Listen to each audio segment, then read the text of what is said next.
بسم اللہ الرحمن الرحیم رب اشرح لی صدری ویسر لی امری واحلل عقدۃ من لسانی یفقہوا قولی۔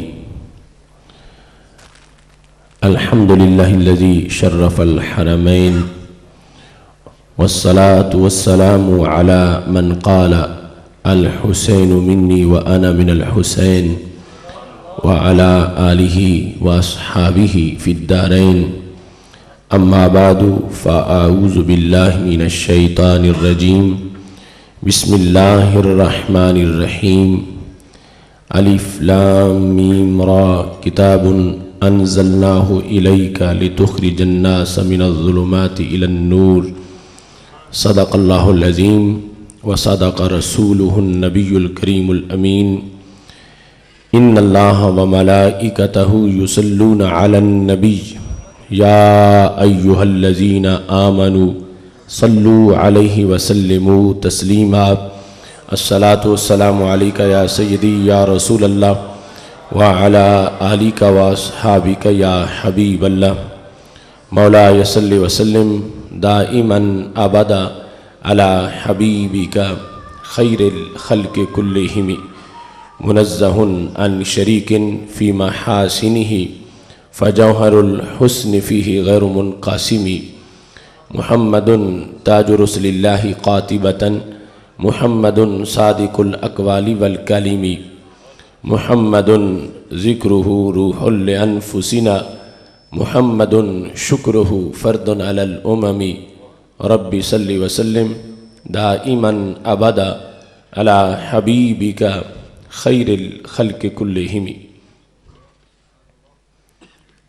خدا ہے جن کو عظیم کہتا، خدا ہے جن کو عظیم کہتا، مقام ان کا بڑھا بڑھا کر انہی کی عظمت بتا رہے ہیں انہی کے نعرے لگا لگا کر۔ خدا نے ان کو علوم بخشے قرب میں اپنے بلا بلا کر، عیاں ہے ان پہ وہ ذرہ ذرہ رکھو جسے تم چھپا چھپا کر۔ سمٹ کے ساری زمین آئی بنی ہتھیلی پہ مثل رائی، صحابہ نے بھی یہ دی گواہی جہاں میں ڈنکے بجا بجا کر۔ انہی کی الفت سے آج تک یہ دلوں کی مسجد میں روشنی ہے، نکھر کے آتا ہے ماہ نو بھی غبار طیبہ لگا لگا کر۔ چمن چمن میں ہے بات ان کی، نگر نگر میں ہے نعت ان کی، انہی کی الفت میں مست ہیں یہ ہوائیں پنکھے ہلا ہلا کر۔ خدا نے ان کو گواہ بنایا ہر زمانے کا ہر مکان کا، وہ آج بھی سب کو دیکھتے ہیں نگاہ رحمت اٹھا اٹھا کر۔ انہی کے ہاتھوں میں عالمی کے سبھی خزانوں کی چابیاں ہیں، وہ جتنا چاہیں نوازتے ہیں گروں کو اوپر اٹھا اٹھا کر۔ وہی ہیں سب سے نبی آخر، وہی ہیں سب سے رسول انور، انہی سے ہم ہیں امم کے خاتم، انہی کے جھنڈے اٹھا اٹھا کر۔ خدا ہے جن کو حبیب کہتا، مقام ان کا بڑھا بڑھا کر، انہی کی عزت پہ وارنے کو چلے ہیں جانے سجا سجا کر۔ یہ سن لے یورپ ہمارا رشتہ ہمارے آقا سے دائمی ہے، ہم ان کی عزت پہ پہرا دیں گے سروں کی فصلیں کٹا کٹا کر۔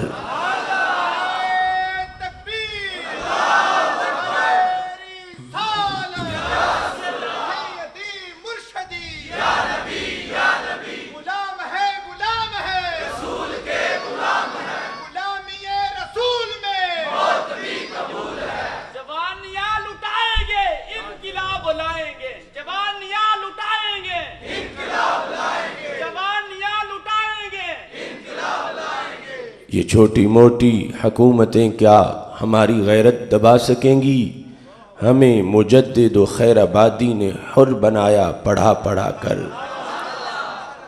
نہ گھبرانا باطل کی یورشوں سے، یہ بدر و خندق کا فیصلہ ہے، بھگا کے دم لیں گے ظلمتوں کو چراغ دل کے جلا جلا کر۔ جو ان کے در پہ گیا سوالی کبھی نہ لوٹا وہاں سے خالی، وہ آج بھی بھر رہے ہیں جھولی سبھی کو طیبہ بلا بلا کر۔ بنا جو شان نبی کا واصف، کہا کسی نے کہ ان کا آصف، حرم کی جانب بلا رہا ہے قرآن و سنت سنا سنا کر۔ اللہ تبارک و تعالی جل جلالہ وعم نوالہ واتم برہانہ وعظم شانہ وجل ذکرہ وعز اسمہ کی حمد و ثنا، اور حضور سرور کائنات مفخر موجودات زینت بزم کائنات دستگیر جہاں غم گسار زماں سید سروراں حامی بے کساں قائد المرسلین خاتم النبیین احمد مجتبیٰ جناب محمد مصطفیٰ صلی اللہ علیہ وآلہ واصحابہ وبارک وسلم کے دربار گوہر بار میں ہدیہ درود و سلام عرض کرنے کے بعد زینت مسند صدارت پیر طریقت رہبر شریعت پروردہ آغوش ولایت حضرت پیر سید محمد ضیاء الاسلام شاہ صاحب گیلانی حافظہ اللہ تعالی سجادہ نشین آستانہ عالیہ نارو والی شریف، رون کے محفل پیر طریقت حضرت پیر سید شبیر حسین شاہ صاحب زید مجدہ، رون کے محفل حضرت مولانا محمد مسلم کیلانی صاحب حافظہ اللہ تعالی، محترم صوفی محمد منیر احمد صاحب منیر احمد صاحب قادری امیر ادارہ صراط مستقیم پاکستان ضلع گوجرانوالا، وارثان منبر و محراب ارباب فکر و دانش، نہایت ہی معزز و محتشم سامعین حضرات، رب ذوالجلال کے فضل اور توفیق سے ہم سب کو اس عظیم الشان محفل میلاد مصطفیٰ صلی اللہ علیہ وسلم میں شرکت کی سعادت حاصل ہو رہی ہے۔ میری دعا ہے خالق کائنات جل جلالہ منتظمین کے اس خوبصورت انتظام کو اور شرکاء کی پرخلوص شرکت کو اپنے دربار میں قبول فرمائے۔ خالق کائنات جل جلالہ نے سید عالم نور مجسم شفیع معظم صلی اللہ علیہ وسلم کو اس دنیا میں جلوہ گر کیا۔ آپ کی آمد کائنات کا سب سے بڑا انقلاب ہے۔ 12 ربیع الاول شریف کا دن کہنے کو ایک دن ہے، مگر اس کا راج صدیوں پہ ہے۔ اس دن کے اندر ایک گھڑی ایسی ہے کہ اس گھڑی میں جتنا نور کائنات میں ظاہر ہوا اتنا اور کسی گھڑی کے حصے میں نہیں آیا۔ اس گھڑی میں کائنات کو جتنا علم ملا، جتنا تقوی ملا، وہ دوسری صدیوں کے حصے میں بھی نہیں آیا۔ اس بنیاد پر اس گھڑی کو اہل حق ہمیشہ پیش نظر رکھتے ہیں اور وجد میں آ کے یہ کہتے ہیں، جس سہانی گھڑی چمکا طیبہ کا چاند، اس دل افروز سات پہ لاکھوں سلام۔ رب ذوالجلال نے ہمارے آقا صلی اللہ علیہ وسلم کو جو دنیا میں بھیجا تو آپ کے مقاصد بھی بیان کیے۔ اسی کے لحاظ سے آج اس کانفرنس میں ہم موجود ہیں۔ خالق کائنات ارشاد فرماتا ہے، الف لام را کتاب انزلناہ الیک لتخرج الناس من الظلمات الی النور۔ محبوب صلی اللہ علیہ وسلم، ہم نے آپ پر کتاب کو نازل کیا تاکہ آپ لوگوں کو اندھیروں سے روشنی کی طرف نکالیں۔ اور دوسرے مقام پر رب ذوالجلال نے ارشاد فرمایا ہے، لقد من اللہ علی المؤمنین، کہ رب ذوالجلال نے مومنین پر احسان کیا، اذ بعث فیہم رسولا، کہ رب ذوالجلال نے ان میں عظیم رسول کو مبعوث فرمایا۔ وہ کرتے کیا ہیں، ان کا مقصد کیا ہے، انہیں دنیا میں کیوں بھیجا گیا ہے؟ خالق کائنات فرماتا یتلو علیہم آیاتہ و یزکیہم، وہ قرآن کی آیات پڑھتے جاتے ہیں اور دلوں کو دھوتے جاتے ہیں۔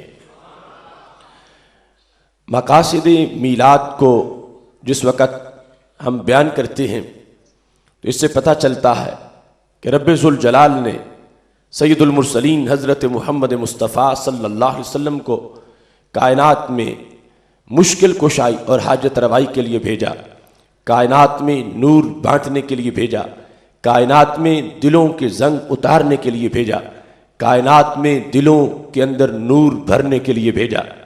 ایک طرف رب ذوالجلال اپنے یہ اوصاف بیان کرتا ہے، مثال کے طور پر تیسرے پارے میں یہ فرماتا ہے اللہ ولی الذین آمنوا یخرجہم من الظلمات الی النور، اللہ ایمان والوں کا ولی ہے، انہیں نکالتا ہے اندھیروں سے روشنی کی طرف۔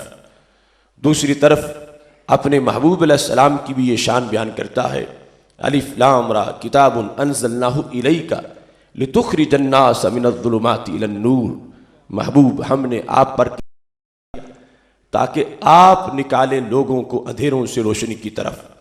یہ دونوں آیات قرآن ہیں، ایک میں رب ذوالجلال ظلمت سے نکالنے کو، نور دینے کو اپنا وصف بیان کرتا، اور دوسرے میں یہی شان اپنے محبوب علیہ السلام کی بیان کرتا ہے۔ اہل سنت و جماعت کا کتنا روشن عقیدہ ہے کہ ہمیں یہاں کسی لحاظ سے کوئی جھجک نہیں، ہم برملا کہتے ہیں اللہ بھی ظلمت سے نکالتا ہے، نور دیتا ہے، اور ہمارے آقا علیہ الصلوۃ والسلام بھی یہی کام کرتے ہیں، ظلمت سے نکالتے ہیں، نور دیتے ہیں۔ اب جو دوسری کمپنی ہے وہ یہ دونوں باتیں ملا کے کہے تو ان کا عقیدہ افورڈ نہیں کرتا، وہ شرک کہے بغیر نہیں رہ سکیں گے کہ ایک کام اللہ بھی کرے، وہی کام نبی علیہ السلام بھی کرے۔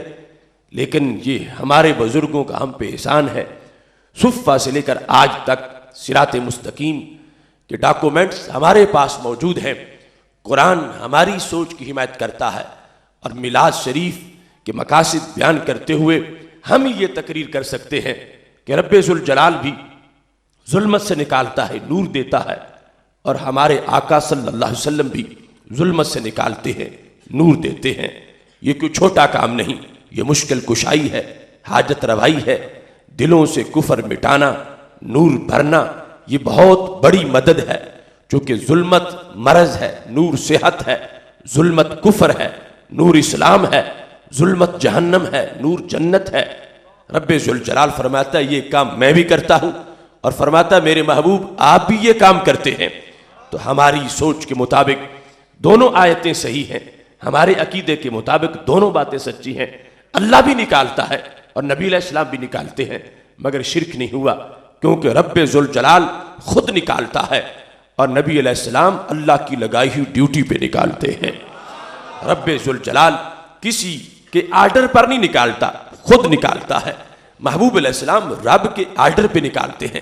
رب ذوالجلال کسی کی طاقت سے نہیں نکالتا، کسی کی قدرت سے نہیں نکالتا، کسی کی توفیق سے نہیں نکالتا، بلکہ اپنے فضل سے نکالتا ہے، اور ہمارے نبی علیہ السلام بھی یہی کام کرتے ہیں، مگر رب کی دی ہوئی توفیق سے کرتے ہیں۔ اس بنیاد پر دیکھو اہل سنت و جماعت کا عقیدہ کتنا روشن عقیدہ ہے۔ اب دوسری کمپنی جو یہ کہیں کہ اللہ بھی مدد کرے، نبی علیہ السلام بھی مدد کرے، تو ایک وصف دو ذاتوں میں پایا گیا اور مدد مشکل کشائی والا ہے تو شرک بن جائے گا، چونکہ انہوں نے مددگار ہونے کو اللہ ہونا قرار دیا ہے۔ ہمارے نزدیک مدد تو اللہ کے بندے بھی کر سکتے ہیں، رب چاہتا ہے خود کرتا ہے، چاہتا ہے اپنے بندوں سے کرواتا ہے۔ اللہ ہونے کا مطلب مددگار ہونا نہیں ہے، اللہ ہونے کا مطلب واجب الوجود ہونا ہے، مستحق عبادت ہونا ہے۔ جہاں تک مدد کا تعلق ہے، رب چاہتا ہے تو خود کرتا ہے، چاہتا ہے تو اپنے محبوبوں سے بھی کروا دیتا ہے۔ ایسے ہی جو چوتھے پارے میں فرمایا یتلو علیہم آیاتہ و یزکیہم، کہ مقصد کیا ہے ہمارے نبی علیہ السلام کی آمد کا؟ آیتیں پڑھتے ہیں اور دل کو دھو دیتے ہیں، دلوں کو ستھرا کرتے ہیں۔ جبکہ ہم 18واں پارہ پڑھیں تو وہاں پر یہ شان اللہ نے اپنی بیان کی ہے۔ رب ذوالجلال فرماتا ہے لولا فضل اللہ علیکم ورحمتہ ما زکا منکم من احد ابدا ولیکن اللہ یزکی من یشاء، اگر اللہ کا تم پہ فضل نہ ہوتا اور اللہ کی تم پہ رحمت نہ ہوتی تو تم میں سے کوئی بھی ستھرا نہ ہوتا۔ رب جس کا چاہتا ہے دل دھو دیتا ہے، لیکن اللہ یزکی من یشاء، لیکن اللہ جس کا چاہتا ہے دل دھو دیتا ہے۔ تو یہاں واضح کیا کہ دلوں کو کون دھوتا ہے؟ اللہ۔ دلوں کو تزکیہ کون دیتا ہے؟ اللہ۔ یہ 18واں پارہ ہے کہ دلوں کو تزکیہ اللہ دیتا ہے، اور یہ مشکل کشائی ہے، یہ حاجت روائی ہے۔ کوئی یہ نہ کہ اب جدید زمانہ ہے، سائنس کا دور ہے، ٹیکنالوجی کی مہارت ہے، ہم آپریشن تھیٹر میں انسان کو لے جائیں گے، سینہ چیریں گے، دل دھو دیں گے۔ تو کوئی ایسا ہے جو دل کو دھو کے اندر سے کفر مٹا دے؟ جو آپریشن تھیٹر میں دل کو دھوئے اور دل کے اندر سے بیماری کو دور کر دے، جو بدخلقی کی، فسق کی، منافقت کی اور کفر کی اور شرک کی بیماری ہو، اس کو نکال دے؟ نہیں۔ ارے وہ حقیقی دل کو تو دیکھنا مشکل ہے، دھونا کس کے بس میں ہے؟ وہ دل جو حقیقت میں دل ہے، امام غزالی کہتے ہیں یہ دھڑکنے والا دل تو ہے ہی نہیں، وہ دل اس دل کے ساتھ یوں قائم ہے، وہ لطیفہ ربانیہ جیسے عالم کے ساتھ علم قائم ہوتا ہے، نظر نہیں آتا، قائم ہوتا ہے، ایسے وہ کہتے ہیں یہ دھڑکنے والا دل اگر حقیقت میں یہ دل ہوتا تو انسان سے بڑے سائز کا بھینس میں موجود ہے۔ پھر جو امانت خداوندی پہاڑ نہیں اٹھا سکے تھے، آسمان نہیں اٹھا سکے تھے، زمینیں نہیں اٹھا سکی تھیں، تو انسان کی جگہ بھینس اٹھا جاتی، کیونکہ اس میں وہ دھڑکنے والا عضو بڑے سائز کا موجود ہے۔ تو کہتے ہیں اصل میں جو جس دل نے بوجھ اٹھائے ہیں رب کی امانت کے، وہ اس دھڑکنے والے دل کے ساتھ قائم ایک لطیفہ ربانیہ ہے، جس کو اگر سینہ چیریں گے دیکھ نہیں سکتے، اس کے ساتھ وہ قائم ہے، مگر دیکھا نہیں جا سکتا۔ اب جس کو دیکھا نہ جا سکے اس کو دھویا کیسے جا سکے؟ تو خالق کائنات فرماتا ہے یہ میرا فضل ہے کہ دلوں کو میں دھوتا ہوں۔ اب 18واں پارہ یہ کہتا ہے کہ دلوں کو رب دھوتا ہے، اور چوتھا پارہ یہ ہے کہ دلوں کو ماہ مدینہ صلی اللہ علیہ وسلم دھوتے ہیں۔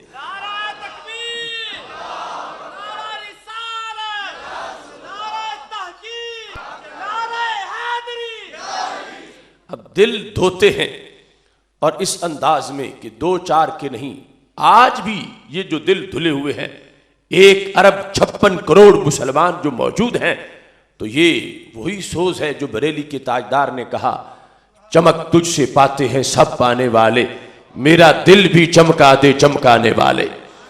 تزکیہ، دلوں کو ستھرا کرنا، یہ ایک وصف ہے، اللہ میں بھی ہے اور ہمارے نبی علیہ السلام میں بھی ہے، مگر شرک نہیں ہوا۔ دوسری کمپنی یہ دونوں آیات کیسے مان سکے گی؟ وہ جو تعریف کر چکے ہیں شرک کی، اس کی بنیاد پر وہ دونوں کو نہیں مان سکتے، اور ہم جس عقیدہ توحید پر ہیں، الحمد سے لے کر والناس تک پورا قرآن اس کی حمایت کرتا ہے، ہم کہتے اللہ بھی دل دھوتا ہے اور نبی علیہ السلام بھی دل دھوتے ہیں، شرک کیوں نہیں؟ قرآن کہہ رہا ہے کہ یہ شرک نہیں، وہ دھوتا ہے، کسی کے آرڈر کے بغیر خود دھوتا ہے، اور نبی علیہ السلام دھوتے ہیں، رب کی لگائی ہوئی ڈیوٹی پہ دھوتے ہیں۔ وہ دھوتا ہے اپنے فضل و کرم، اپنی قدرت سے دھوتا ہے، اور میرے محبوب علیہ السلام بھی دل کو دھوتے ہیں، اللہ کی دی ہوئی توفیق سے دھونے والے ہیں۔ اس بنیاد پر سید عالم نور مجسم شفیع معظم صلی اللہ علیہ وسلم کو دنیا میں بھیجنے کا مقصد یہ تھا کہ یہ اللہ کے خلیفہ اعظم ہیں، نائب دست قدرت ہیں، خالق کائنات جل جلالہ کا فیض تقسیم میں بانٹے، فیض بانٹتے رہیں مخلوق کے اندر، اور ان کی مشکل کشائی کریں، ان کی حاجت روائی کریں، ان کے اخلاق صحیح کریں، کردار صحیح کریں۔ ہمارے محبوب علیہ الصلوۃ والسلام فرماتے ہیں انما بعثت لاتمم مکارم الاخلاق ومحاسن الاعمال، مجھے بھیجا ہی اس لیے گیا ہے کہ میں مکمل کرنے آیا ہوں۔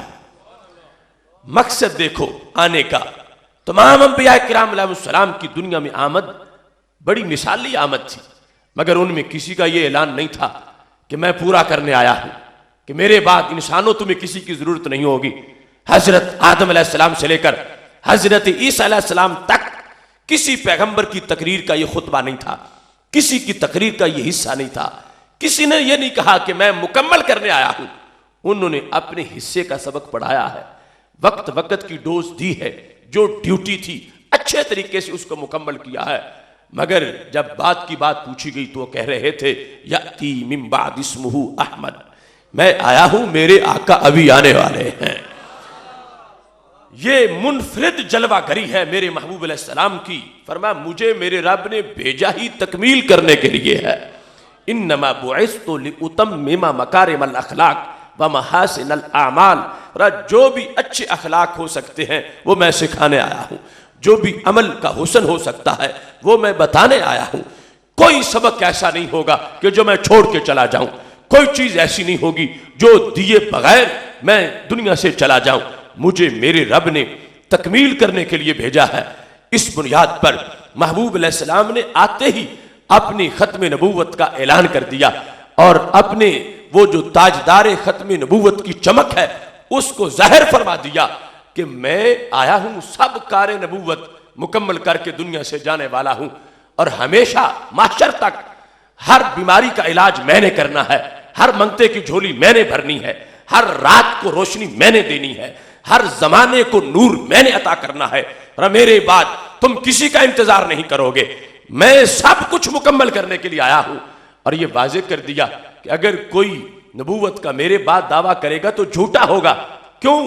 اگر کام باقی رہتا تو پھر کسی کے آنے کی گنجائش بچتی۔ میں تو کوئی کام پیچھے چھوڑ کے نہیں جا رہا، نبوت کا سارا کام میں مکمل کر کے جا رہا ہوں۔ جب دنیا سے تشریف لے جا رہے تھے تو یہ خطبہ دے کے جا رہے تھے، ترکتکم علی ملت بیضاء لیلھا کنہارھا، میں تمہیں روشن ملت پہ چھوڑ کے جا رہا ہوں جس کی رات بھی اتنی روشن ہے جتنا کہ دن روشن ہوتا ہے۔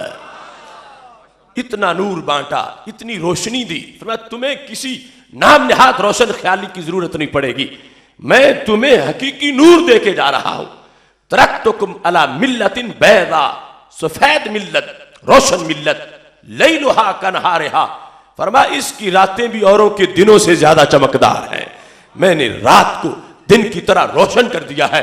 اس واسطے ہمارے آقا صلی اللہ علیہ وسلم نے اپنی زبان سے جو مقاصد میلاد کو بیان کیا، فرمایا میں تکمیل کے لیے آیا ہوں، میں تتمیم کے لیے آیا ہوں، میں انسان کی جھولی بھرنے کے لیے آیا ہوں، میں انسان کو ہمیشہ کے لیے باقی سب سے بے نیاز کرنے کے لیے آیا ہوں، میرے سوا اب کسی کی طرف نے تم نے نہیں دیکھنا۔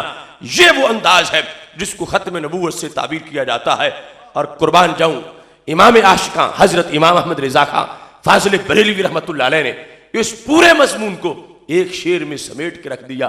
فرمانے لگے نہ رکھی گل کے جوش حسن نے گلشن میں جا باقی، چٹکتا پھر کہاں غنچہ کوئی باغ رسالت کا۔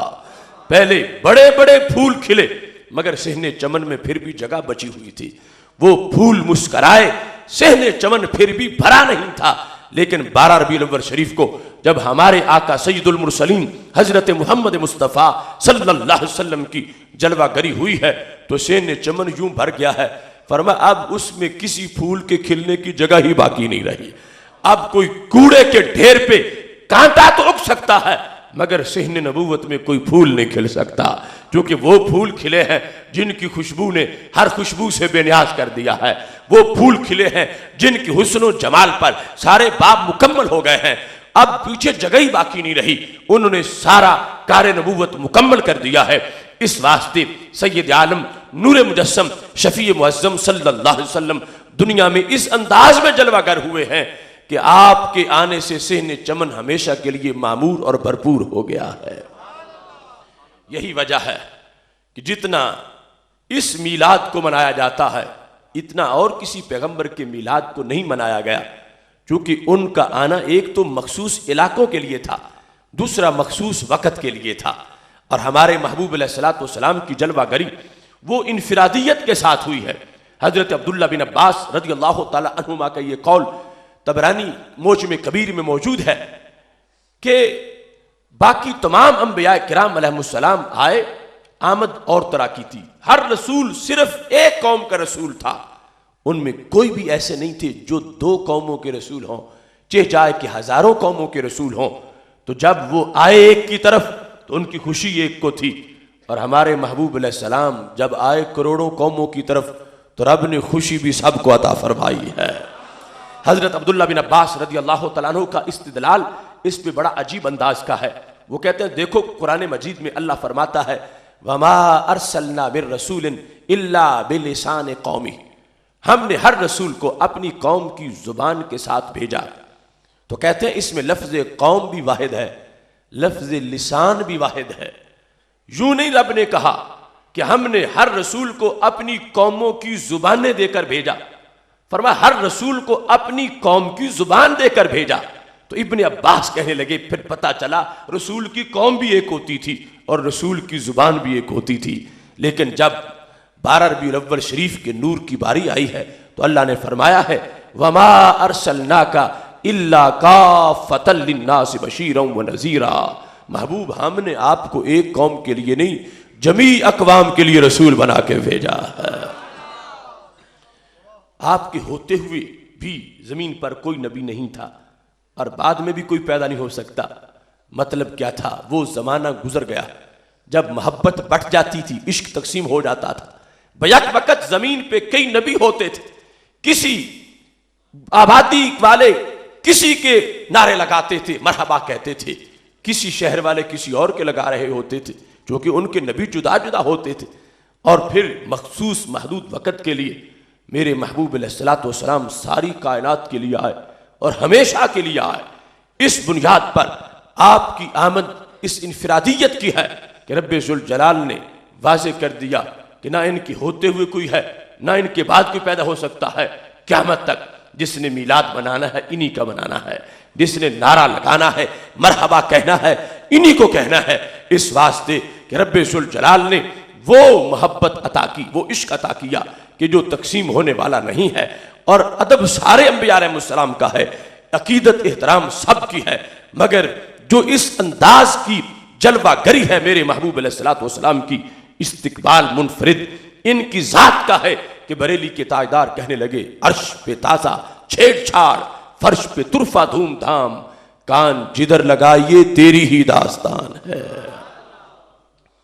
سید عالم نور مجسم شفیع معظم صلی اللہ علیہ وسلم نے کس انداز میں تربیت کی، رہنمائی کی اور کس طرح آپ نے انقلاب برپا کر دیا، اپنی جلوے سے کائنات کے اندھیرے مٹائے، اپنی صورت کے انوار سے لوگوں کو آراستہ کیا اور اپنی سیرت کی تجلیوں سے دلوں کے اندر نور پھیلایا.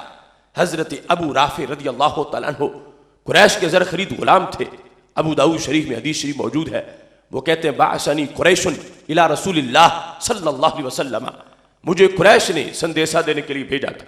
میں کوئی ماننے نہیں آیا تھا، میں کلمہ پڑھنے نہیں آیا تھا، میں مشرکوں کا غلام تھا، ان کا پیغام لے کے آیا تھا. کہتے ہیں جب پہلی بار میں نے حضرت محمد مصطفیٰ صلی اللہ علیہ وسلم کا رخ زیبا دیکھا تو کیا ہوا؟ کہتے ہیں لما رأیتہ القی فی قلبی الاسلام، جب میں نے ان کو دیکھا تو میرے دل میں اسلام ڈال دیا گیا. صرف دیکھتے ہی کہ جو عادل مزاج بندہ ہو، ضدی اور ہٹ دھرم نہ ہو، اسے دیکھتے ہی پتہ چل جاتا. لما رأیتہ، جب میں نے انہیں دیکھا، کیسے ظلمت سے نکال کے نور دیتے.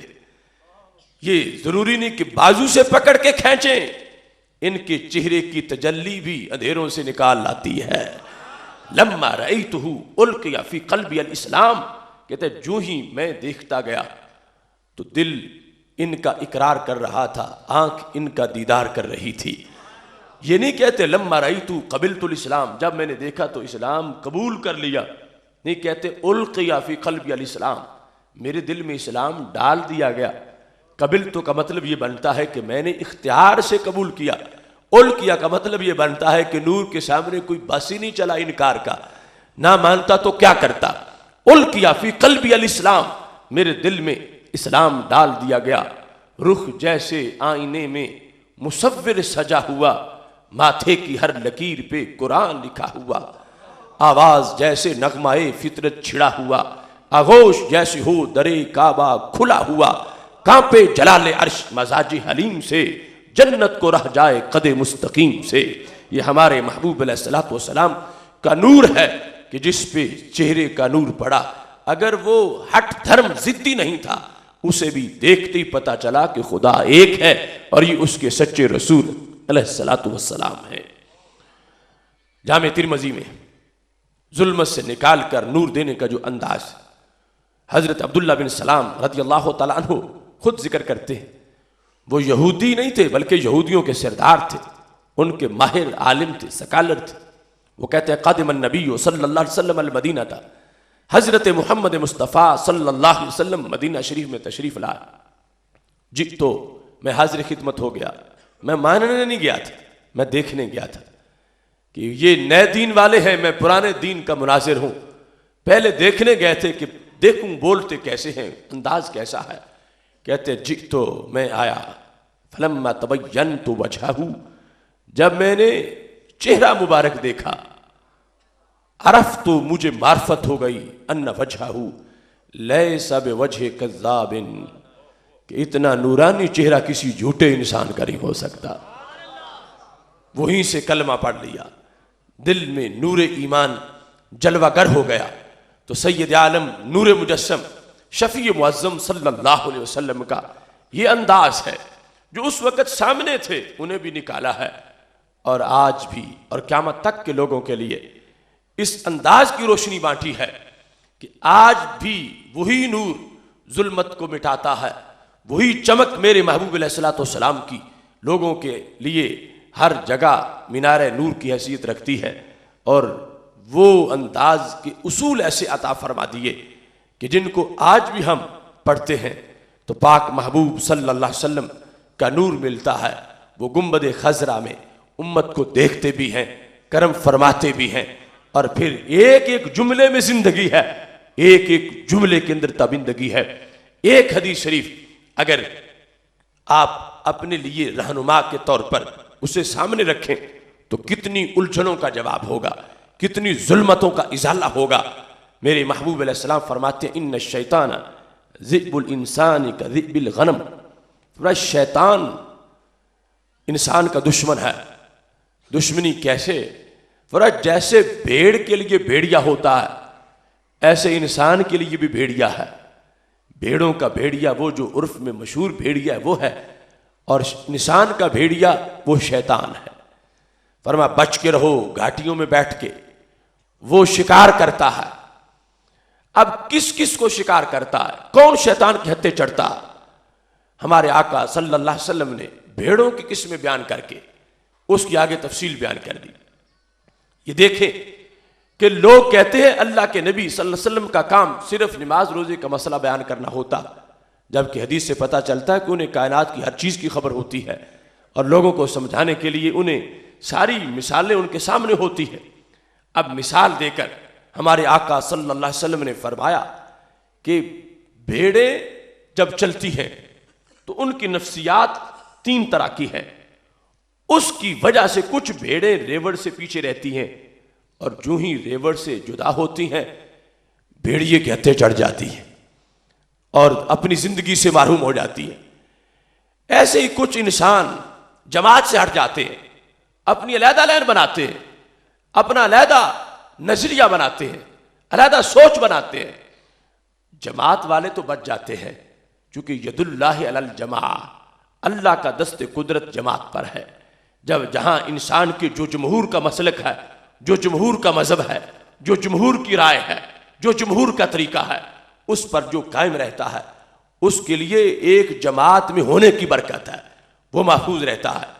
اور جو سب کے افکار و نظریات کو چھوڑ کر اپنے نئے گھڑ لیتا ہے اور نام نہاد روشن خیالی کا مریض بن کے جس وقت وہ اپنی جدا ایک شناخت اور جدا پہچان اور جدا طریقہ وضع کرتا ہے، تو میرے محبوب علیہ السلام فرماتے اس کے لیے شیطان کا حملہ اور اس کا خطرہ، اس کے خدشات زیادہ ہو جاتے ہیں۔ اب دیکھو حسین انداز میں اس کو بیان کیا۔ تین قسم کی بھیڑیں ہیں جو ریوڑ سے جدا ہوتی ہیں۔ فرمایا میری امت تم میں سے کوئی بھی ان بھیڑوں کی طرح نہ بنے۔ پہلی بھیڑ فرمایا یأخذ الشاذۃ والقاسیۃ والناہیۃ، شیطان شاذہ بھیڑ کو بھی پکڑتا ہے، شیطان قاسیہ کو بھی پکڑتا ہے، شیطان ناہیہ کو بھی پکڑتا ہے، لیکن جو ریوڑ کے ساتھ رہتی ہے وہ برکت سے بچ جاتی ہے۔ شاذہ بھیڑ کون سی ہوتی ہے؟ شاذہ اس بھیڑ کو کہتے ہیں کہ جسے اپنے کاروان سے نفرت ہوتی ہے۔ کس بیس پہ؟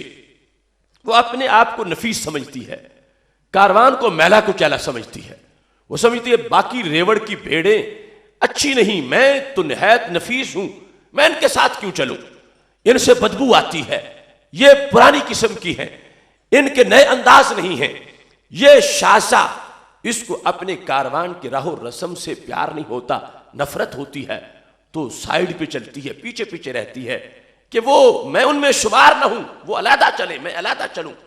تو میرے نبی علیہ السلام فرماتے ہیں اتنے میں بھیڑیا آ جاتا ہے، یہ جس کو اپنی نفاست پسند تھی کہ اور ان کے ساتھ ملتی ہوں تو میرا تشخص گم ہوتا ہے، میری نفاست مٹتی ہے، تو نفاست بچاتی بچاتی وہ بھیڑ جان دے بیٹھتی ہے، اور شیطان بھیڑیا اس کو اٹھا کے لے جاتا ہے، اور باقی ریوڑ منزل پہ محفوظ طریقے سے پہنچ جاتا ہے، مگر وہ بھیڑ اپنی جان گوا بیٹھتی ہے۔ قربان جاؤں ماہ مدینہ صلی اللہ علیہ وسلم کے ارشادات پر، کیسے مثال دے کر چھپی ہوئی چیزوں کو واضح فرما دیتے ہیں اور ظاہر فرما دیتے ہیں۔ اب فرمایا تم میں سے کوئی شازہ بھیڑ کی طرح نہ بنے کہ جس کو مسلمانوں کے طریقوں سے اختلاف ہو، جس کو مسلمانوں سے بو آئے، جس کو مسلمانوں کے راہ و رسم جو یہ اچھے نہ لگے، جو سمجھے کہ میں نفیس ہوں اور یہ مسلمان، یہ پرانے طرز کے لوگ، میں ان سے جدا چلوں، تو میرے محبوب علیہ السلام فرماتے ہیں جو اس انداز سے جمہور مسلمانوں سے نفرت کرنے لگے، ان کے طریقے کو چھوڑ کر علیحدہ طریقہ اپنا لے، فرمایا اس نے خود اپنے آپ کو شیطان کے سپرد کر دیا، جیسے اس بھیڑ کے لیے جو شازہ ہے کارواں سے جدا ہوتے ہی بھیڑیا آ جاتا ہے، ایسے یہ انسان جس نے امت کے جمہور کو چھوڑا، نیا رستہ اپنایا اور اپنے آپ کو دور کیوں رکھا کہ اسے کارواں سے نفرت ہے، کارواں سے پیار نہیں ہے، کاروان کا راہ و رسم اس کو پسند نہیں ہے۔ میرے محبوب علیہ السلام فرماتے ہیں کاروان تو اللہ کے ہاتھ کی برکت سے محفوظ ہو جائے گا، لیکن جس نے اپنے آپ کو جدا کیا وہ شیطان کے ہتھے چڑھ جائے گا اور پھر کبھی بھی راہ راست اس کو میسر نہیں آ سکے گا۔ دوسری بھیڑ فرمایا وہ قاسیہ ہے۔ قاسیہ کون سی بھیڑ ہے؟ قاسیہ کو اپنے کارواں سے، ریوڑ سے نفرت نہیں ہے، ریوڑ پسند ہے، ریوڑ کا طریقہ بھی پسند ہے، ریوڑ کی ادا پسند ہے، اس کو یہ غلط فہمی نہیں کہ میں عمدہ بڑی ہوں اور ریوڑ والے میلے کچیلے، اس بھیڑ کو یہ بات اس کی سوچ میں نہیں۔ یہ کیا ہے؟ یہ قاسیہ ہے۔ قاسیہ کا مطلب کیا ہے؟ کہ اس نے ایک علیحدہ چراگاہ دیکھی ہوئی ہے، یہ لالچ کی ماری ہوئی بھیڑ ہے، یہ سمجھتی ہے اگر ریوڑ کے ساتھ جاؤں گی تو پھر وہ چراگاہ تو دور ہے، ریوڑ کہیں ہے، چراگاہ کہیں ہے، اور اگر ریوڑ کو بھی وہاں لے جاؤں تو پھر میرے حصے کیا آئے گا؟ یہ نیت اس کی خراب ہے۔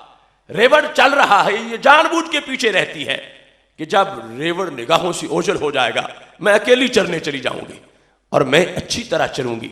تو میرے محبوب علیہ السلام فرماتے ہیں یہ لالچ کی بنا پہ ماری جاتی ہے، کارواں تو بچ جاتا ہے، وہ ریوڑ محفوظ ہو جاتا ہے، وہ منزل پہ پہنچ جاتا ہے، یہ علیحدہ چلنے جاتی ہے، ادھر سے بھیڑیا آ جاتا ہے اور وہ اس کو پکڑ کے لے جاتا ہے اور یہ زندگی سے ہاتھ دھو بیٹھتی ہے۔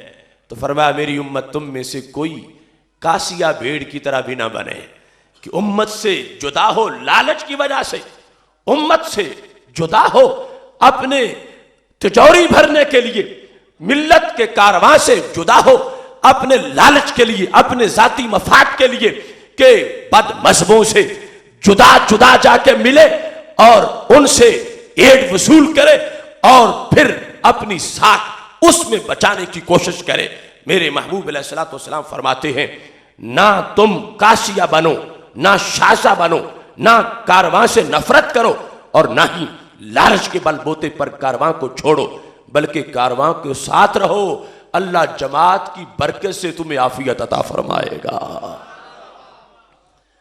تیسری بھیڑ فرمایا وہ ناہیہ ہے۔ اب دیکھو ہمارے آقا علیہ السلام کو بھیڑوں کی عادتوں کا بھی پتہ ہے، تو جو بھیڑوں کی کیفیات اتنی جانتے ہو انسانوں کی کتنی جانتے ہوں گے۔ ناہیہ کون بھیڑ ہے؟ ناہیہ وہ بھیڑ ہے جو کارواں کو چھوڑتی ہے، پیچھے پیچھے رہتی ہے، سائیڈ پہ چلتی ہے، اس لیے نہیں کہ اسے کارواں پسند نہیں، کارواں اسے پسند ہے، کارواں کے رہو رسم پسند ہیں، اور اس لیے بھی نہیں کہ اسے لالچ ہے، یہ لالچی بھی نہیں۔ پہلی بھیڑ اس کو کارواں سے نفرت تھی، دوسری بھیڑ وہ بھیڑ لالچ کی مریض تھی، یہ تیسری قسم کی بھیڑ ہے، اس کی بیماری صرف سستی ہے، یہ سست بھیڑ ہے، کارواں سے راضی بھی ہے، کارواں اچھا بھی لگتا ہے، اور یہ کوئی زیادہ ہوشیار بھی نہیں کہ اس نے کوئی علیحدہ کوئی کسی ملک کا سفارت خانہ دیکھا ہو، یہ اتنی کلیور نہیں کہ اس نے کوئی علیحدہ چراگاہ دیکھی ہو کہ کارواں سے سائٹ پہ جا کر وہاں چڑھنا چاہتی ہو، یہ صرف اس کی بیماری سستی ہے، اس کو پتہ ہی نہیں موسم کون سا ہے، حالات کون سے ہیں، میرے ریوڑ کو خطرہ کہاں کہاں سے ہے، ریوڑ پہنچ کہاں پہ گیا ہے، ریوڑ نے جانا کہاں ہے، اس کی بیماری صرف سستی ہے، سستی کی بنیاد پر یہ ریوڑ کے ساتھ نہیں چلتی۔ تو میرے محبوب علیہ السلام نے فرمایا میری امت ناہیہ بھیڑ کی طرح بھی نہ بننا، باخبر رہنا، سستی نہ کرنا، کارواں کے ساتھ رہنا، ملت کا ساتھ دینا، جمہور کے ساتھ رہنا، جدا رستہ نہ بنانا، جدا رستہ جس نے نفرت کی وجہ سے بنایا وہ بھی مارا جائے گا، لالچ کی وجہ سے بنایا وہ بھی مارا جائے گا، سستی کی وجہ سے بنایا وہ بھی مارا جائے گا۔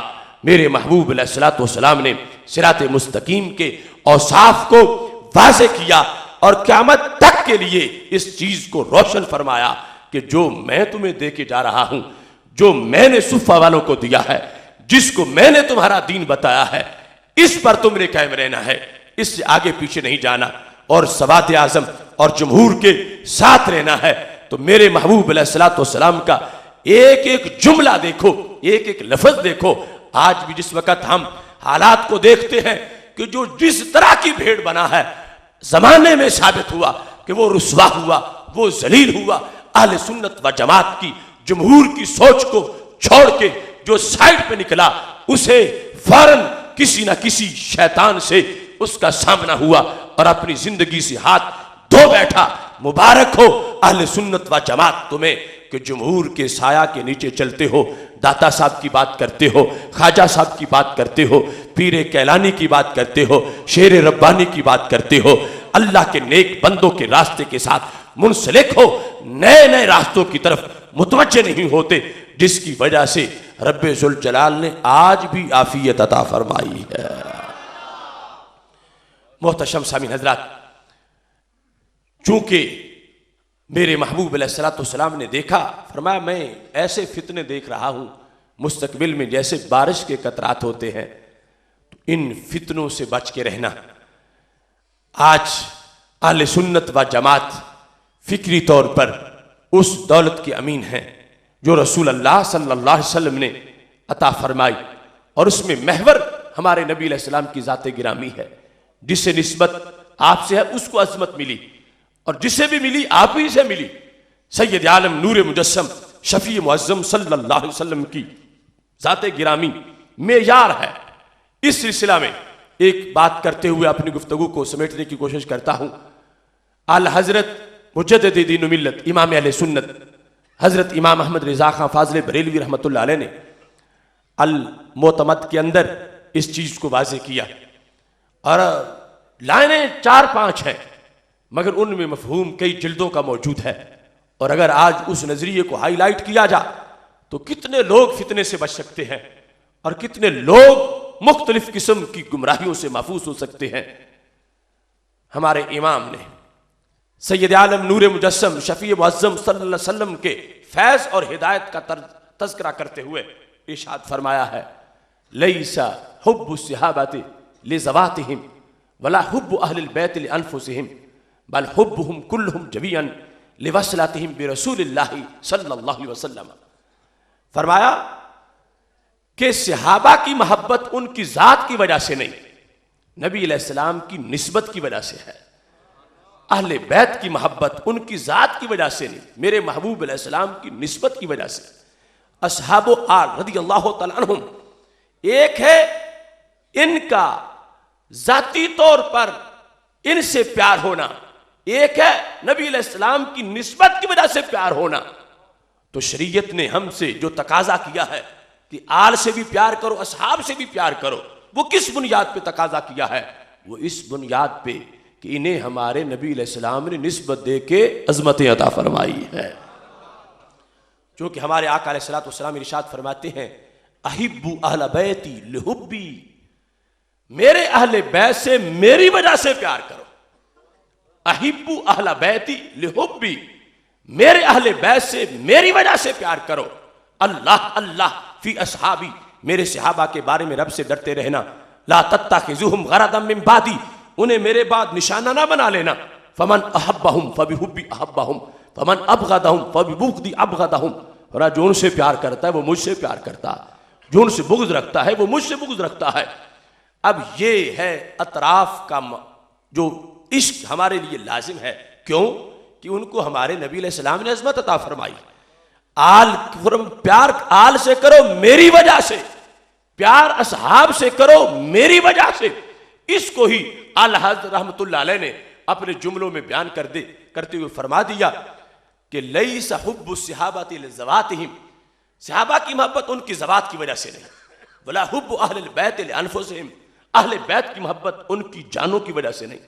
بل حبہم کلہم جمیعا لوصلاتہم برسول اللہ صلی اللہ علیہ وسلم. ان سب کی محبت کیوں ہے؟ کہ ان کو ہمارے محبوب علیہ السلام نے نسبت عطا فرما رکھی ہے. اور محبوب علیہ السلام کی نسبت کا ادب ہے، نسبت کا احترام ہے. اس کی ایک مثال دیکھو، بخاری شریف میں ہے. ہمارے آقا سید المرسلین حضرت محمد مصطفیٰ صلی اللہ علیہ وسلم سواری پہ بیٹھے تھے جو دراز گوش ہے، گدھا مبارک ہے. اس سواری پہ بیٹھے ہیں اور محلہ عبداللہ بن ابی بن سلول کا ہے. وہاں سے سواری گزری ہے تو عبداللہ بن ابی بن سلول جو منافقوں کا سردار تھا، اس نے کیا جملہ بولا؟ کہتا ہے معاذ اللہ آزانی نتن حمارے کا، تمہارے گدھے کی بدبو نے مجھے تکلیف دی ہے. جب اس نے یہ جملہ بولا تو حضرت عبداللہ بن رواحہ رضی اللہ تعالیٰ عنہ جو شاعر صحابی ہیں، جرنیل صحابی ہیں، وہ ساتھ تھے. ان سے یہ بات برداشت نہ ہو سکی کہ سواری ہمارے نبی علیہ السلام کی ہو اور اسے کوئی بدبو والا کہے. انہوں نے فوراً جواب دیا واللہ لحمار رسول اللہ صلی اللہ علیہ وسلم اطیب ریحا منک، خدا کی قسم ہے میرے نبی علیہ السلام کی سواری تجھ سے کہیں زیادہ خوشبو والی ہے. اور تفسیرات احمدیہ اور اس طرح کی کتابوں میں تو یہ الفاظ موجود ہیں کہ فرمایا واللہ لبول حمار رسول اللہ صلی اللہ علیہ وسلم اطیب ریحا منک، خدا کی قسم میرے آقا علیہ السلام کی سواری کا پیشاب بھی تو اس سے خوشبو والا ہے. اب یہ حضرت عبداللہ بن رواحہ رضی اللہ تعالی عنہ نے کہا اور رسول اللہ صلی اللہ علیہ وسلم سے پوچھے بغیر ہی جواب دے دیا. حالانکہ بظاہر نیا مسئلہ پیدا ہوا تھا کہ محبوب علیہ السلام کی سواری کو کسی نے کچھ کہا، سرکار کو کچھ نہیں کہا.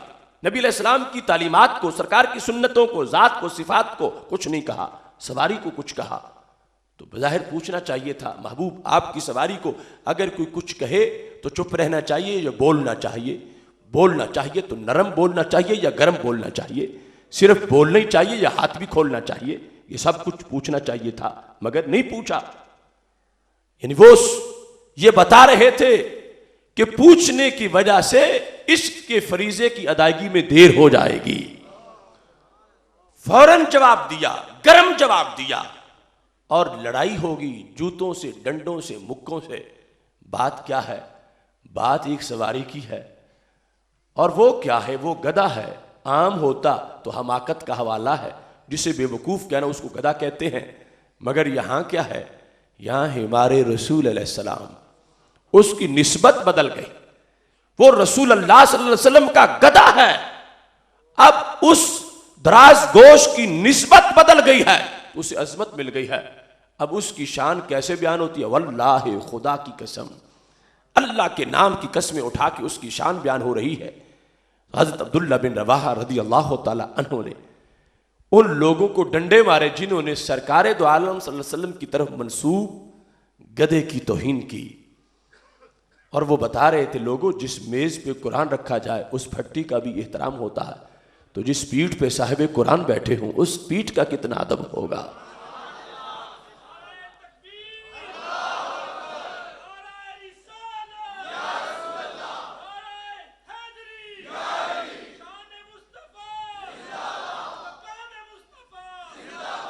تو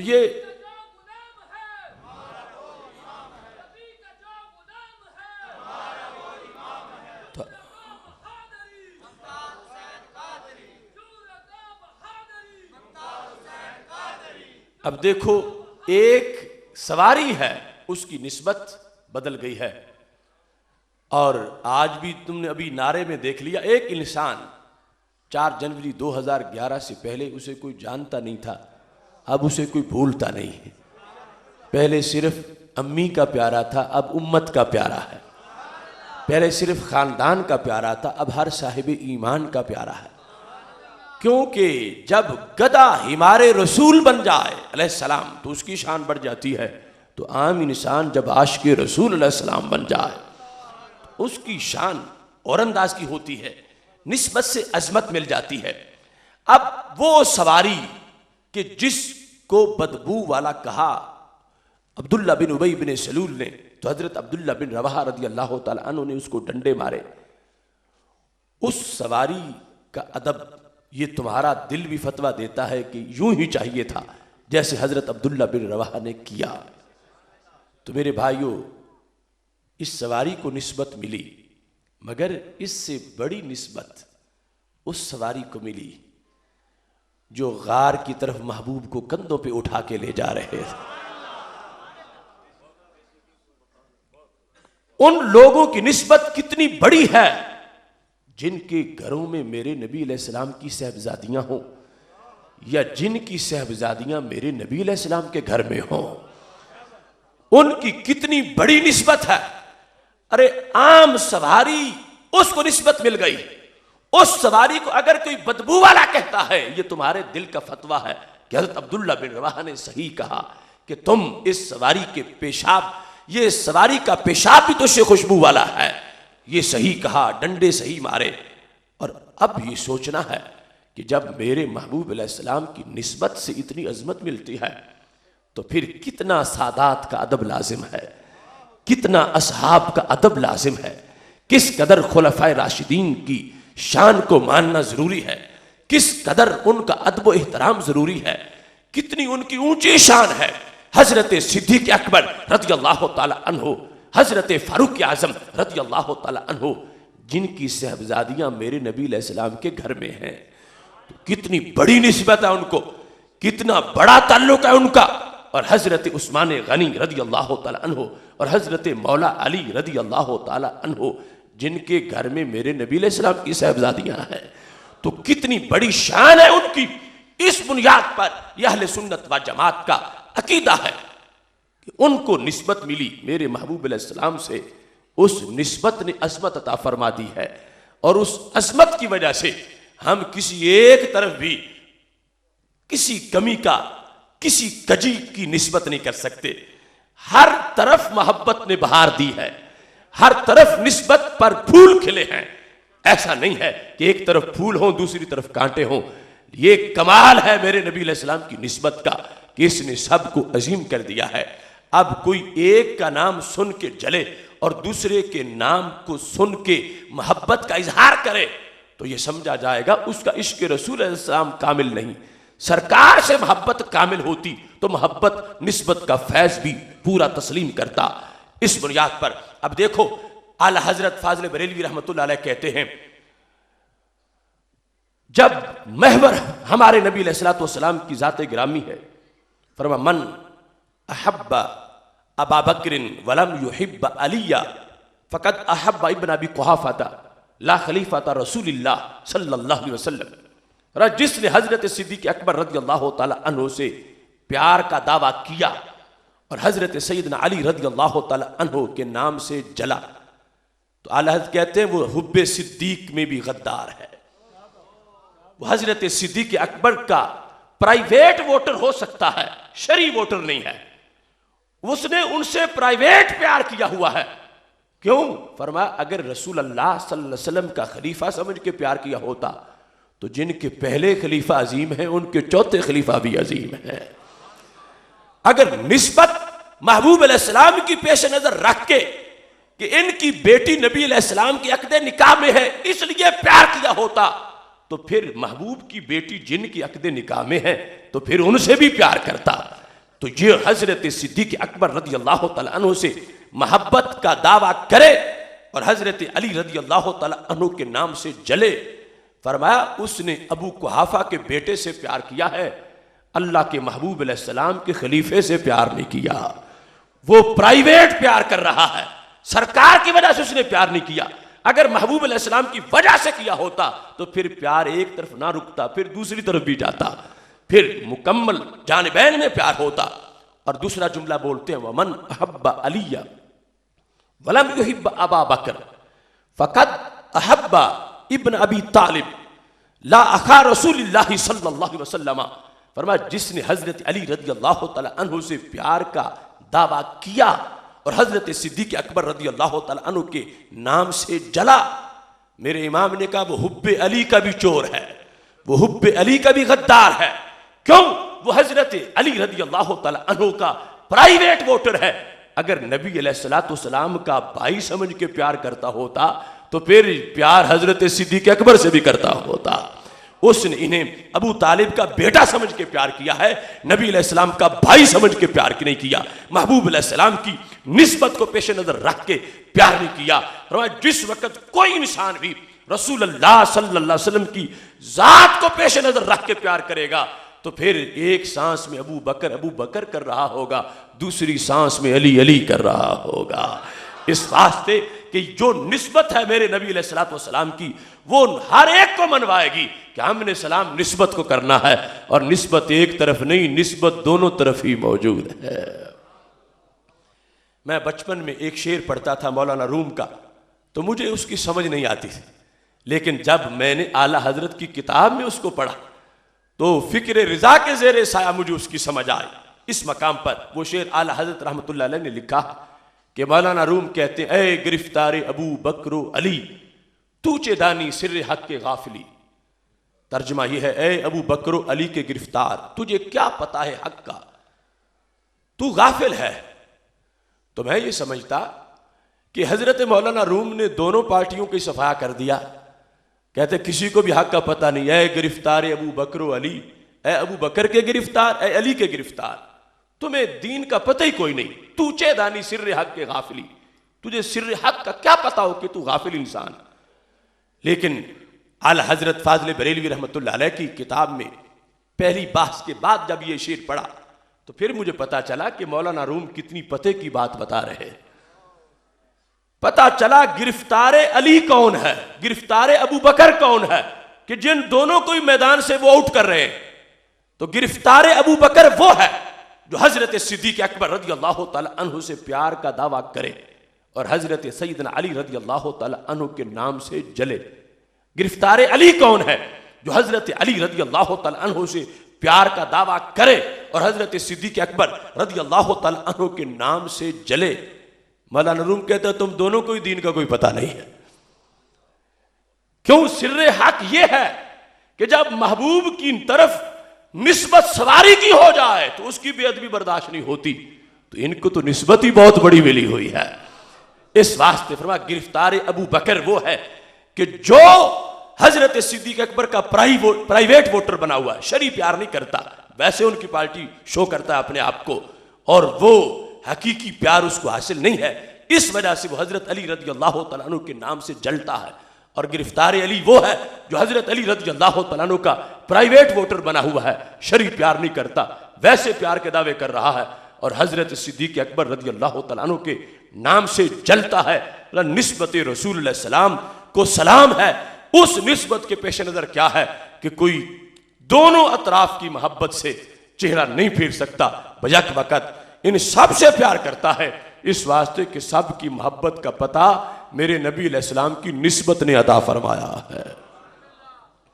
محتشم سامعین حضرات، آج اسی نسبت کی بنیاد پر ہم اس زمانے میں غازی ممتاز حسین قادری کا تذکرہ کرتے ہیں کہ اس شخص نے اس 15ویں صدی میں نہ اپنے گھر کو دیکھا، نہ بہن کو دیکھا، نہ بچے کو دیکھا، نہ شادی کو دیکھا، نہ اپنے بوڑھے والدین کو دیکھا، اور یہ طے کر لیا کہ محبوب علیہ السلام کی توہین برداشت نہیں ہے، کیونکہ جب محبوب علیہ السلام کی توہین ہوتی ہے تو گنبد خضرا میں ہمارے آقا علیہ السلام کو تکلیف ہوتی ہے۔ تو غازی نے یہ فیصلہ کر لیا مجھ سے جو ہوتا ہے ہو جا، میں محبوب علیہ السلام کو تکلیف نہیں پہنچنے دوں گا۔ سال سے زیادہ وقت جیل میں گزر گیا، دیکھو مرد حق کتنا استقامت کے ساتھ ڈٹا ہوا، اور موت کا فیصلہ سنا تو بے ہوش ہو کے نہیں گرا بلکہ مسکرا رہا تھا، اور جج سے پوچھ رہا تھا کہ جو تم مجھے سزا سنا رہے ہو کہ آج شام تک عمل بھی ہو جائے گا یا نہیں؟ کتنا واضح عشق ہے، کتنی سچی محبت ہے۔ کچھ لوگ کچھ کر بیٹھے تو پھر اس کو برداشت کرنا بڑا مشکل ہوتا ہے۔ ایسا نہیں یہاں دیکھا گیا کہ کبھی اکتا کے کہا ہو جیل میں بند ہوں، میں غلطی کر بیٹھا تھا اب مجھے معاف کر دو، نہیں، اپنے عشق پہ قائم، اپنے فریضے کی ادائیگی میں اللہ نے ان کو استقامت عطا فرمائی۔ اب بھی جب پوچھا جاتا ہے کیوں کیا، کس نے کروایا، پیچھے کون تھا، تو غازی کا یہی جواب ہے، وہ جن کی یاد زخموں کا درد ہونے نہیں دیتی، وہ جن کی دید جذبوں کو سرد ہونے نہیں دیتی، وہ جن کے نام سے ساری بلائیں بھاگ جاتی ہیں، وہ جن کے عشق سے سوئی امیدیں جاگ جاتی ہیں، وہ جن کے شوق میں باغ جناح میں بلبلیں بولیں، وہ جن کے عشق میں شجر یقین سے کونپلیں نکلیں، اگر سولی ملے ان کی محبت میں گوارا ہے، جو ہر تلخی مٹائے ان کے چہرے کا نظارہ ہے۔ آپ اس پروگرام میں آ کے بیٹھے، کتنے ہفتوں سے یہ وقت نکالنے کی کوشش کر رہے تھے، اور اب جانے کے بعد پھر کبھی خیال آئے گا کہ اچھا ہوا، کبھی خیال آئے گا صبح دیر ہو جائے گی، مگر وہ بھی انسان ہے جس نے سوچ کے ساری زندگی محبوب کے نام لگا دی ہے اور پھر اس پہ قائم۔ ایسے انسان کو سلام کرنا چاہتے۔ کچھ لوگ پتہ نہیں کہاں سے شر آ گیا ان میں، ایسے عظیم انسان کی اپوزیشن بن گئے۔ ہم نے سب شر پسندوں کا محاسبہ کیا۔ 26 اکتوبر کے عشق رسول اللہ علیہ وسلم سیمینار میں ہم نے سب کی جواب دیے، اور اللہ کے فضل سے سورج مغرب سے طلوع ہو سکتا ہے، ہماری کسی دلیل کا کوئی جواب نہیں دے سکتا۔ ہم نے 4 جنوری 2011 کو غازی ممتاز حسین قادری کو ہیرو کہا تھا، اور چینلوں پہ، سیمیناروں میں، پریس کانفرنسوں میں، ریلیوں میں ان کو ہیرو ثابت کیا، اور اللہ کے فضل سے اب شرق و غرب میں ان کی دھوم مچی ہوئی ہے۔ میں تو کہتا ہوں ہر عاشق رسول کا دلدار قادری اب بن گیا ہے عشق کا معیار قادری، عہد رواں کا قول اور اقرار قادری، فیض رضا سے پیکرے کردار قادری، صدیوں میں نور جائے گا اس شیر مرد کا، اب بن گیا ہے عشق کا مینار قادری۔ جب تک نہ غازی باہر ہو اڈیالہ جیل سے تو ہونا چاہیے اپنا بھی گھر بار قادری۔ میں کہہ رہا ہوں حاکموں سے خوب جان لو، اب ہر گلی میں پاؤ گے تیار قادری، جس دن سے وہ گستاخ پہ تلوار بنا ہے اس دن سے بن گیا ہے میرا یار قادری۔ دور صحابہ کی یاد تازہ ہوئی۔ ادھر حضرت زید بن دسنہ رضی اللہ تعالیٰ عنہ، ان کو حدود حرم سے گرفتار کیا گیا۔ حضرت ابو سفیان رضی اللہ تعالیٰ عنہ نے ابھی کلمہ نہیں پڑھا تھا۔ حضرت زید کو مسجد تنعیم کی طرف نکالا گیا حرم سے باہر، تلوار ان کے سر پہ رکھ کے۔ حضرت ابو سفیان نے پوچھا اتحب ان محمدا صلی اللہ علیہ وسلم الان عندنا نضرب عنقہ وانک جالس فی اہلک، اس وقت تمہارے محبوب آرام سے گھر میں بیٹھے اور تم یہاں گرفتار ہو، اگر تم گھر میں ہوتے، تمہارے محبوب ہماری قید میں ہوتے، تو بتاؤ تمہیں دل میں پسند کون سی چیز ہے؟ تو حضرت زید بن دسنہ نے کہا واللہ ما احب ان محمدا صلی اللہ علیہ وسلم الان فی مکانہ الذی وفیہ تصیب شوکۃ وانی جالس فی اہلی، کہ ابو سفیان تم نے بڑی دور کی بات کر دی، ہمارے محبوب علیہ السلام کو اگر گھر میں کانٹا بھی چپ جائے ہم پھر بھی اپنے گھروں میں آرام سے نہیں بیٹھ سکتے۔ وہاں عشق، اور اس عشق کی تجلی یہاں تک پہنچی کہ اس 15ویں صدی میں ایک انسان نے یہ طے کر لیا، سوچ کے، جان بوجھ کے، پلاننگ کر کے، پتا تھا بجلی کے جھٹکے لگیں گے، پتا تھا کیا کچھ ہوگا، لیکن یہ کہا محبوب علیہ السلام کو گنبد خضرا میں راحت پہنچنی چاہیے۔ سید عالم نور مجسم شفیع معظم صلی اللہ علیہ وسلم کی محبت میں اس مادہ پرستی کے دور میں اس شخص نے اتنا کردار ادا کیا، دور دور تک شیطانوں کی نیندیں حرام ہو گئی، خاکے بنانے والوں تک یہ میسج پہنچا کہ یہ امت بانج نہیں ہوئی، اب بھی ماؤں کی گودوں میں غازی پلتے ہیں، اور اب بھی یہ عشق موجود ہے۔ اس واسطے میں تو برملا کہتا ہوں آج بھی امت کا سینہ عشق سے خوشحال ہے، آج بھی اس پہ گواہ غازی کا پورا سال ہے۔ مرحبا ملت کے غازی، کیا ہے تیرا حوصلہ، جس سے باطل کے ایوانوں پہ ہے طاری زلزلہ۔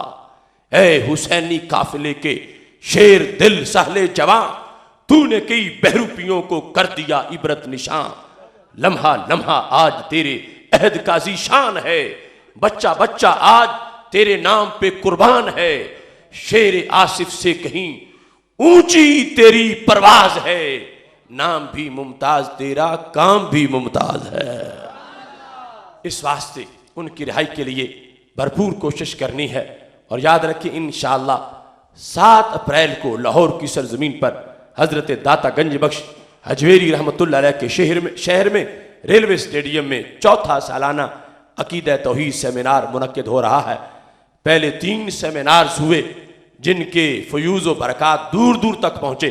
ہزاروں لوگ جن کو توحید کے نام پر اغوا کیا گیا تھا وہ رہائی پا کے اہل سنت کے سٹیج پہ پہنچ چکے ہیں۔ ان میں سے علماء بھی سمجھ چکے ہیں بہت سے کہ توحید کیا ہوتی ہے۔ اب انشاءاللہ 4تھا عقیدہ توحید سیمینار منعقد ہو رہا ہے۔ آپ کے علاقہ میں قاری محمد عثمان الحق جلالی صاحب، مولانا محمد مسلم صاحب اور دیگر احباب جو ادارہ صراط مستقیم کے یہاں ذمہ دار ہیں، ان سے رابطہ کر کے اس سیمینار میں بھرپور طریقے سے پہنچیں اور دیگر احباب کو بھی دعوت دیں۔ میں اس بات پر اپنی بات ختم کر رہا ہوں۔ الہی پر اثر میری دعا کر، بجاہ مصطفیٰ خیر الورا کر، خدا بندہ دعا میری یہی ہے، میرے ممتاز غازی کو رہا کر۔ وآخر دعوایا ان الحمدللہ رب العالمین۔